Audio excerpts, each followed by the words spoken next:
Hello everyone. So today we will do revision for the topic that is contracted pelvis, and the topic cephalopelvic disproportion will also be included in this particular topic, right? So let's start with it. So first of all comes the definition of contracted pelvis. So because this is a revision session, so you might be aware of the concept that what actually is the anatomical definition of contracted pelvis and what actually is the obstetric definition.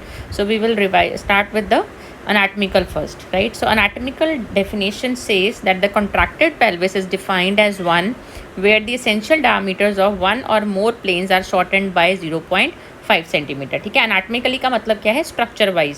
So structure wise what we can say is contracted pelvis वो pelvis है जिसमें कि कोई भी essential diameter जो है, ठीक है, वो जो है it has shortened by 0.5 centimetre और मोर. ठीक है, मतलब कि अगर इंटीरियर पोस्टीरियर डायमीटर जो है अगर वो 11 सेंटीमीटर है, right, so if it is like 10.5 centimetre, so we will consider it in the contracted pelvis, right? Then next comes obstetrical definition. So it states that alteration in the size and or shape of the pelvis of sufficient degree as to alter the normal mechanism of labor in an average size baby. ठीक है, obstetrical definition क्या बोलती है इसकी contracted pelvis की, कि अगर pelvis के shape में, ठीक है, कुछ ऑल्ट्रेशन है या उसकी साइज़ में ऑल्ट्रेशन है जिससे कि नॉर्मल मैकेनिज्म ऑफ लेबर जो है वो ऑल्टर होती है, मतलब कि थोड़ा मुश्किल होता है जिसके अंदर normal mechanism of labour, and where the size of the baby is average. ठीक है, मतलब बेबी का साइज़ जो है that is okay, but there is problem in the size and shape of the pelvis which will alter the normal mechanism of labor. So these both definitions are according to the textbook of DC Datta, right? Then next comes factors influencing the size and shape of the pelvis. So सबसे पहले आपका आता है developmental defect, जिसमें आ जाता है hereditary और it may be congenital. Then racial factors are there, then nutritional factors are there.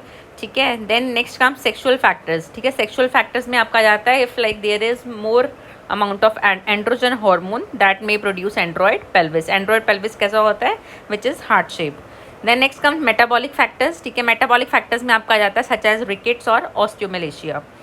Then next comes trauma, disease or tumors of the bony pelvis, legs or spine. So if there is any kind of trauma or disease or tumor of the bony pelvis, legs or spine, so that can be the like you can say influencing factor which can alter the size and shape of the pelvis. So we will be discussing about these all factors one by one. Then आता है common causes of contracted pelvis. So common causes में आपका आ जाता है nutritional and environmental defects. ठीक है, nutritional defects में आपका आएगा माइनर वेरिएशन. ठीक है, if there is minor variation so that minor variation is common. Then major variation जो है that occurs due to rachitic और osteomalacic pelvis, and this particular type of abnormality is rare. Then comes diseases और injuries affecting the bones of the pelvis. ठीक है, like fractures हैं, tumours है, tubercular arthritis है, और स्पाइन की कौन सी डिसीज़ आ जाती हैं? काइफोसिस है, स्कोलियोसिस है, या कोक्लीजियल डिफॉर्मिटी है. काइफोसिस में क्या होता है? जो थोरेसिक वर्टिब्रा होंगे, ठीक है, वहाँ से थोड़ा एलिवेटेड होगा बाहर की तरफ को. ठीक है, then scoliosis is S shape spine. Then coccygeal deformity हो सकती है, that can also cause this particular deformity. Then lower limbs के अंदर कोई डिसीज़ है या इंजरी है, जैसे कि पोलियोमिलाइटिस है पर्सन को, या फिर कोई हिप जॉइंट डिसीज़ है. Then next comes developmental defects. So developmental defects में आपके दो आते हैं, one is Naegele's pelvis and another one is Robert's pelvis. ठीक है, हम ये डिस्कस करेंगे अभी आगे. Then next cause can be short women. Short women मतलब अगर 5 फीट से हाइट जो है कम है वुमेन की, so that she is prone to develop contracted pelvis. Then हमने बात करी थी यहाँ पे रेकेटिक फ्लैट पेल्विस की. ठीक है, रेकेटिक पेल्विस कैसा पेल्विस होता है?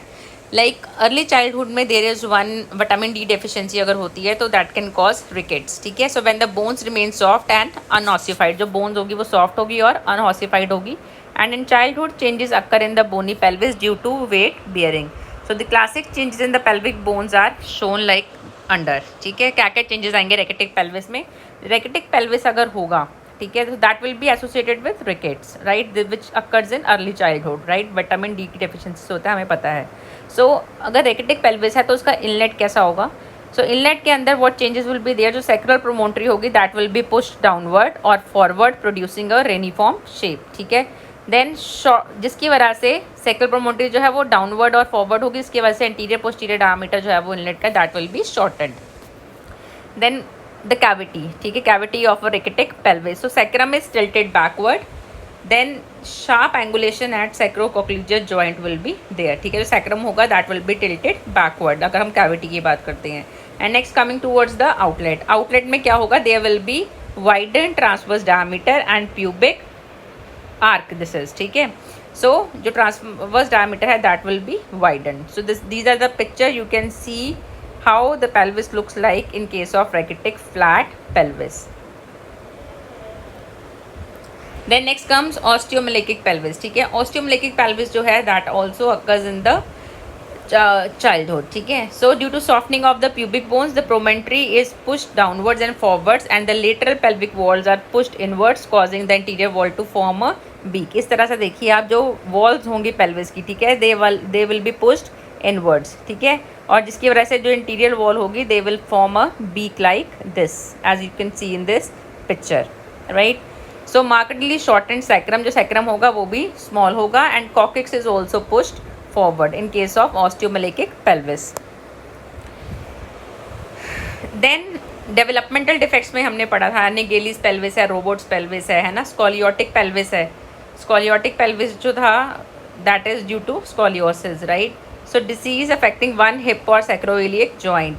So these all can lead to contracted pelvis. Then Naegele's pelvis में अगर हम आ जाते हैं, ठीक है। निगेलिस पेल्विस में क्या होता है, जो एक साइड का आला ऑफ सैक्रम होगा, ठीक है, वो जो होगा वो एब्सेंट होगा। You can see in this picture one ala of the sacrum is absent, so the this iliac bone is directly joint to the vertebral column, ठीक है। So it is a congenital disorder occurs due to arrested development of one ala of the sacrum, ठीक है। तो sacral promontory के साथ ये join होता है जब, तो sacrum जो है बीच में से आला ऑफ द विंग होगा जो एब्सेंट होगा, इसलिए जो iliac bone होगी that will be directly attached to the sacral promontory in Naegeli's pelvis. Then Robert's pelvis की हमने बात करी थी। Robert's pelvis में क्या होता है, दोनों साइड का जो आला होता है that is absent. Then next comes scoliosis. Scoliosis, as I have told you earlier also, it is due to S-shaped spine. So you can see in this picture. तो अगर scoliosis किसी को है तो उसकी वजह से भी contracted pelvis जो है वो होता है। Then Robert's pelvis की अभी बात करी, ठीक है। You can see in this picture both of the ala of sacrum are absent. So the iliac bones are directly joining with the sacral promontory, right? So this is extremely rare abnormality. Then next है kyphotic pelvis. So kyphotic pelvis occurs due to the like you can say kyphosis, ठीक है। अगर उस person की spine में kyphosis है तो that can lead to kyphotic pelvis, right? So in this the sacrum is tilted backward in the upper part towards the lower part and it is narrow and straight. जो sacrum होगा that will be narrow and straight. Then comes the diagnosis of contracted pelvis. How you can make diagnosis for contracted pelvis? First of all comes history. So if there is any history like rickets, trauma or disease of the pelvis, or if there is any history of bad obstetric, you can say history, previous history, right? So that can cause this particular disease. इसलिए इस सब के regarding हमने history जो है patient की वो collect करनी है। बैड ऑब्स्टेट्रिक हिस्ट्री में आपका आ जाएगा जैसे if the woman has earlier suffered from prolong labour, right, and which was ended by difficult forceps or C-section or even still birth, ठीक है। सो that can be the you can से हम बोल सकते हैं कि उस केस में अगर ऐसा हुआ तो that can be due to contracted pelvis, इसलिए हिस्ट्री कलेक्ट करनी है इसके regarding. Then next comes examination. Examination में आपका जाता है जर्नल एग्जामिनेशन। जर्नल एग्जामिनेशन में we will observe the gait of the client, ठीक है। So abnormal gait suggesting abnormalities in the pelvis, spines और लोअर लिम्स, ठीक है। गेट देखना है पेशेंट का। देन स्ट्रेचर देखना है, ठीक है। तो आपको बताया था height if it is less than 5 feet यानी कि 150 सेंटीमीटर से कम है height, right, so that can cause contracted pelvis. Then spines and lower limbs may have a disease और लिजन, ठीक है, जैसे काइफोसिस बताया, स्कोलियोसिस बताया, right. Lordosis, even lordosis can also give rise to a contracted pelvis. Then manifestation of rickets, तो general examination में ये सब हमने चेक करना है। देन एक और चीज़ आ जाती है एग्जामिनेशन में आपकी, दैट इज़ डिस्ट्रोशिया डिस्ट्रोफिया सिंड्रोम, ठीक है। डिस्ट्रोफिया डिस्ट्रोफिया सिंड्रोम में क्या होता है, जो वुमेन होगी that will B short heighted, ठीक है, स्टॉकी बिल्ट होगी उसकी। स्टॉकी बिल्ट में कैसे आप बोल सकते हो, जैसे बफेलो हम्प होता है, right. Then the women will be subfertile, having android pelvis and masculine hair distribution, ठीक है। Hair distribution will be masculine as it is seen in the case of man. Then with history of delayed menarche, मतलब उसके जो periods हैं वो भी let start हुए थे। तो this all are the manifestations of dystocia dystrophia syndrome. This women is more expose to occipito posterior position and dystocia, ठीक है। अगर ऐसी वुमेन है कोई, उनके अंदर कॉन्ट्रैक्टेड पेल्विस भी होने के चांसेस होते हैं, plus they are more you can say expose to having a foetus with occipito posterior position. तो इसके लिए भी हमने पेशेंट को असेस करना है। देन एब्डोमिनल एग्जामिनेशन, सो जब हम एब्डोमिनल एग्जामिनेशन इस केस में करेंगे, so there will be non engagement of the head and the abdomen with look pendulous in case of primary gravida, ठीक है। अगर प्राइमरी ग्रेविटा है तो एब्डोमेन कैसे दिखेगी, उसकी पेंडुलस शेप दिखेगी पेशेंट की, ठीक है। Then malpresentations are also common because जो पेल्विस है वो कॉन्ट्रैक्टेड होगा, ठीक है, और बेबी को प्रॉपर स्पेस नहीं मिलेगा अंदर रोटेट होने के लिए। Then we can go for pelvimetry, ठीक है। पेल्विमीट्री जो है that is done at 38 to 39 weeks, ठीक है। इसमें क्लिनिकल पेल्विमीट्री आती है आपकी and it is of two types, internal pelvimetry and external. Difference is only this कि इंटरनल पेल्विमीट्री में हम कैविटी को भी असेस कर सकते हैं, वाइल एक्सटर्नल पेल्विमीट्री में we can only assess the inlet and the outlet, right. Then after clinical pelvimetry comes the imaging pelvimetry. So imaging studies हम कर सकते हैं to assess the shape and structure of the pelvis. और इसमें आपके test जो आएंगे that will be X-ray, CT scan and magnetic resonance imaging, right, MRI। So these all will help in detecting the condition that is contracted pelvis. सो इसी के अंदर next topic is CPD that is cephalopelvic disproportion, ठीक है। This both topics are inter related because management is almost same, so will be discussing this topic under this particular main topic that is contracted pelvis. So next topic is cephalopelvic disproportion.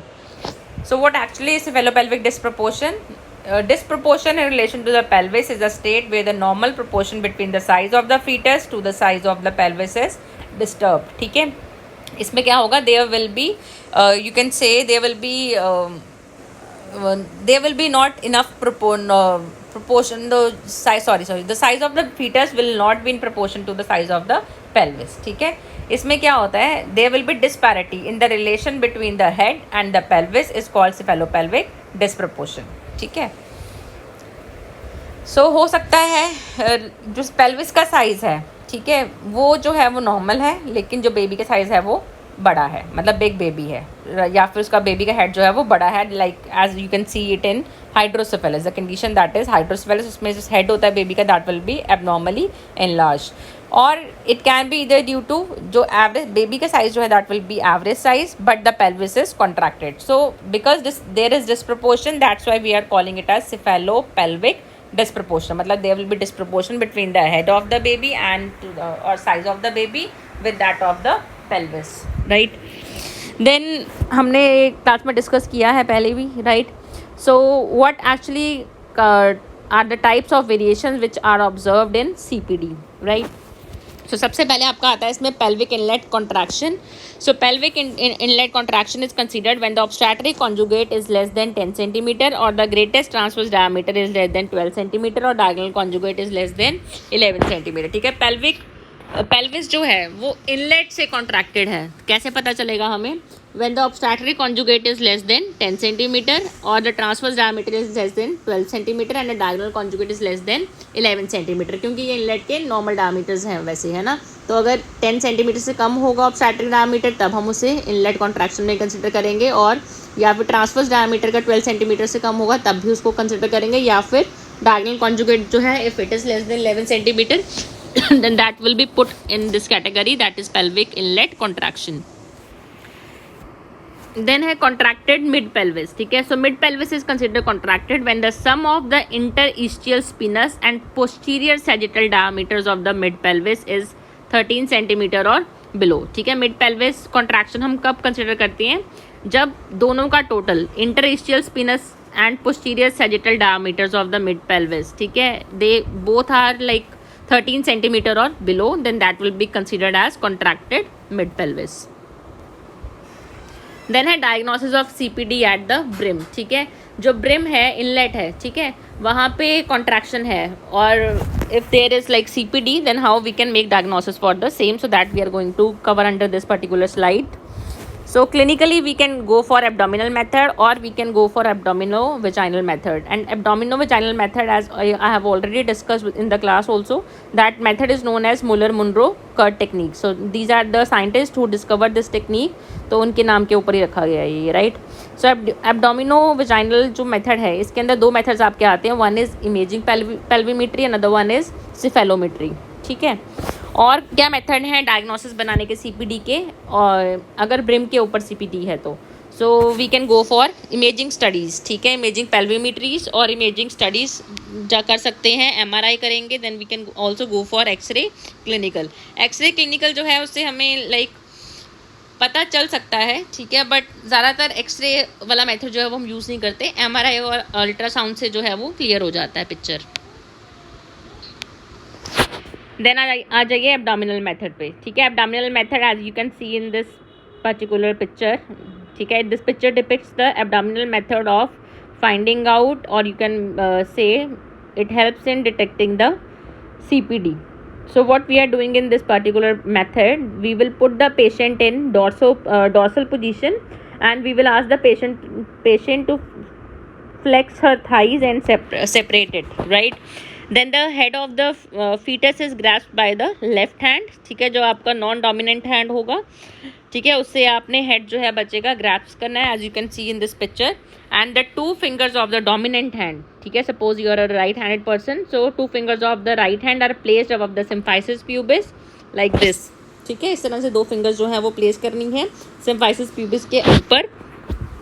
Then we will put pressure by this hand. Head को push करना है, ठीक है, head को push करना है इन दो fingers की तरफ को.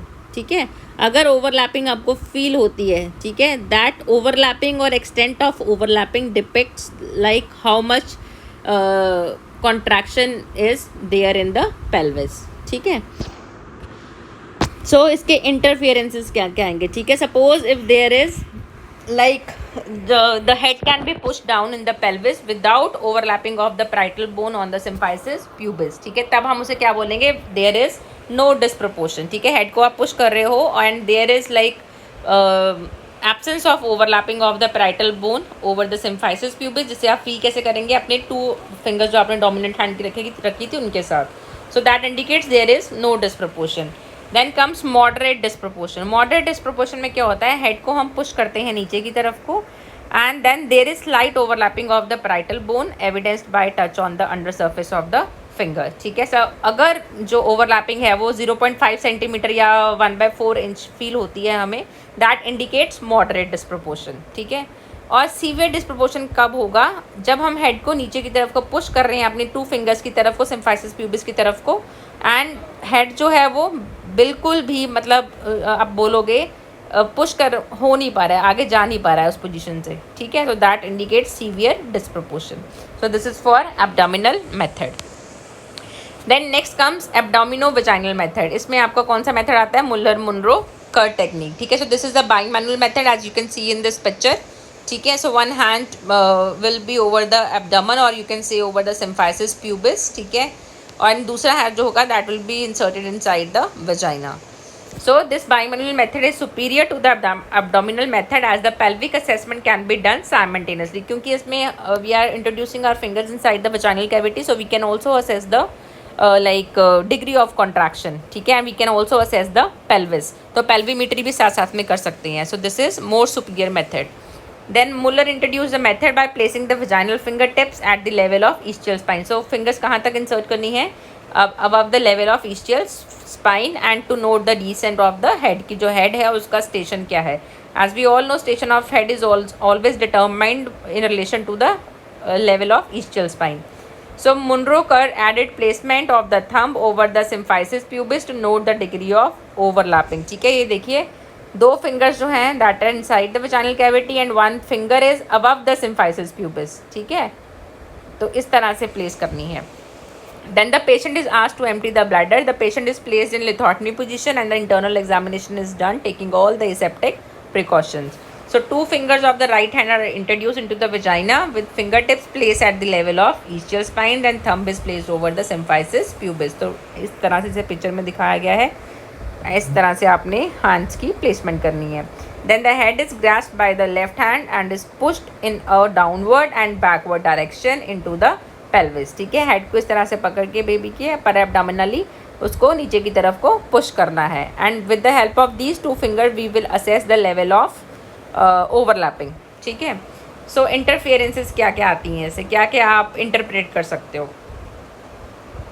Sorry, this is not interference, this is inference. ठीक है, इन्फ्रेंसेस क्या क्या बनती हैं. So the head can be pushed down up to the level of ischial spines and there is no overlapping of the parietal bone over the symphysis pubis. ठीक है, कि head आराम से पुश कर पा रहे हो नीचे की तरफ को and there is no overlapping, so that indicates no disproportion.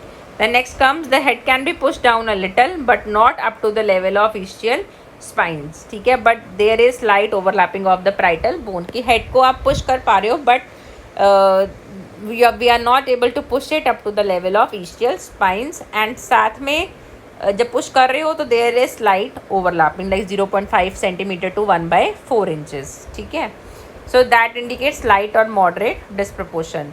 Then next comes the head cannot be pushed down and instead the parietal bone overhangs the symphysis pubis displacing the thumb. ठीक है, जो thumb ऊपर रखा हुआ था, head को आप push कर रहे हो. ठीक है, एंड जो parietal bone है, ठीक है, वो जो है सिम्फाइसिस प्यूबिस के ऊपर ही है, और जो आपका हाथ आपने थंब प्लेस किया था ओवर द सिम्फाइसिस प्यूबिस, वो उस प्रेशर को एक्सर्ट करने की वजह से वो डिस्प्लेस हो जाता है. दैट इंडिकेट सीवियर डिस्प्रपोर्शन, कि हेड को बिल्कुल पुश नहीं कर पाओगे आप. ठीक है, देन नेक्स्ट आ जाता है आपका effects of contracted pelvis on pregnancy and labour. So what can be the effects of contracted pelvis on the pregnancy first. So there is more chance of incarceration of the retroverted gravid uterus in flat pelvis. So there are more chances of incarceration. Then abdomen becomes pendular, especially in multigravida with lax abdominal wall. ठीक है, multigravida होगी mother, तो अगर contracted pelvis है that can lead to pendulous abdomen, right? Because जो उसकी abdominal walls होंगी वो पहले भी वो deliver कर चुकी हैं, so that will be lax. Then malpresentations are increased 3 to 4 times. ये तो हमने अभी डिस्कस किया था कि malpresentations जो है वो कॉमन होती हैं.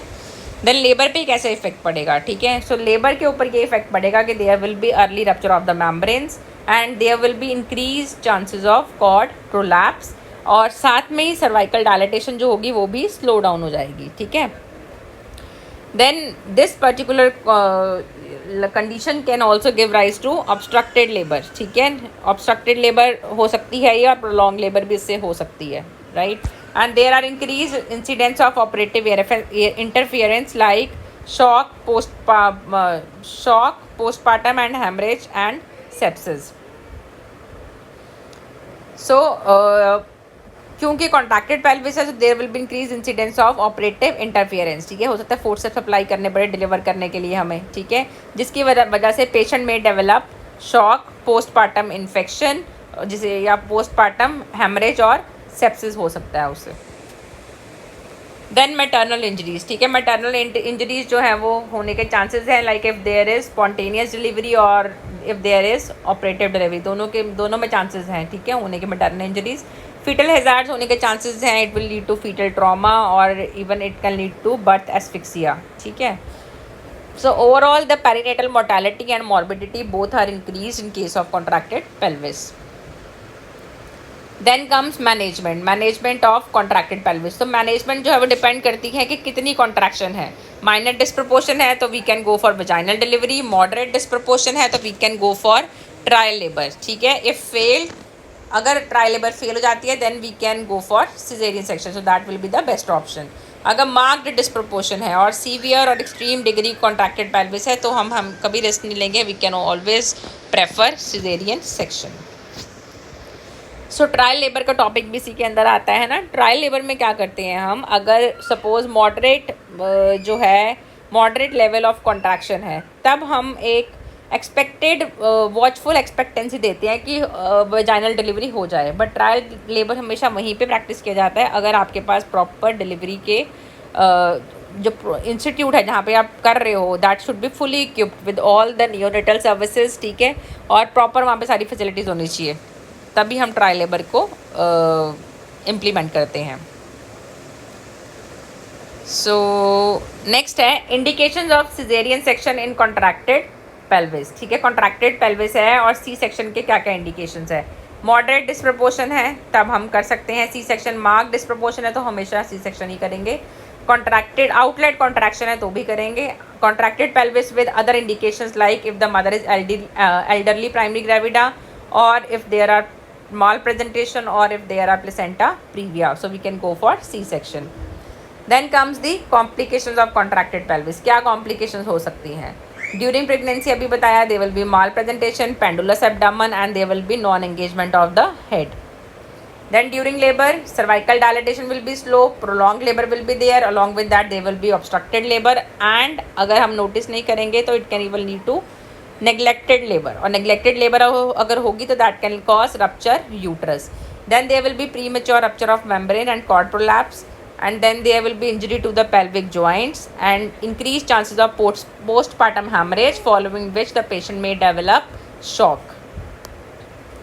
और फीटस में क्या क्या कॉम्प्लिकेशन हो सकती हैं इस कॉन्ट्रैक्टेड पेल्विस से? Intracranial haemorrhage will be there, asphyxia will be there, there will be fracture of skull, then there can be nerve injuries, ठीक है, देन इंट्राएमनियोटिक इन्फेक्शन होने के भी चांसेस हैं in case of contracted pelvis, right? So that are the complications. Thank you very much. I hope ये revision session जो है आपको ये डाउट्स जो है इस पर्टिकुलर टॉपिक को लेके वो क्लियर करने में हेल्प करेगा. But still if you are having any doubts please feel free to ask me any queries, right, at any time. Thank you so much.